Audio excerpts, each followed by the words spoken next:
பரிபாடல் சொன்ன big bang theory.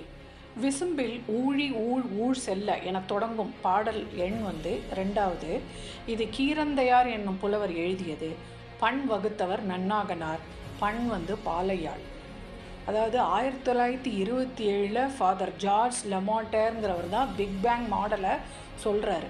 ஆனால் நம்ம பரிபாடலில் 2000 வருடத்துக்கு முன்பாகவே இத்தகைய ஒரு பிக் பேங் தியரி விளக்கப்பட்டிருக்கு. எதுவுமே இல்லாத பெருவெளியில் அண்டம் தோன்றுவதற்கு காரணமான பரமாணு பேரொளியுடன் தோன்றியதுன்னு சொல்லுது. உருவம் இல்லாத காற்று முதலான பூதங்களின் அணுக்களுடன் வளர்கின்ற வானம் என்னும் முதல் பூதத்தின் ஊழி அது. அந்த அணுக்கள்லாம் ஆற்றல் கிளர்ந்து பருப்பொருள்கள் சிதறும்படியாக பல ஊழி காலங்கள் கடந்து சென்றது அப்படின்னு சொல்லுது, விளக்குது இந்த பாடல். பிறகு நெருப்பு பந்து போல புவி உருவாகி விளங்கிய ஊழிக்காலம் கொஞ்சம் தொடருது. அதற்கப்புறம் பூமி குளிரும்படியாக தொடர்ந்து மழை பெஞ்சு ஊழிக்காலம் அதுவும் கிடக்குது.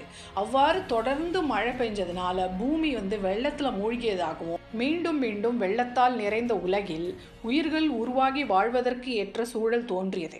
அச்சூழலில்தான் உயிர்கள் தோன்றி நிலை பெற்று வாழத் தொடங்கியது. இத்தகைய அறிவாற்றலும் வான அறிவியல் நுணுக்கங்களும் நம் முன்னோர் அறிந்தது எவ்வாறு?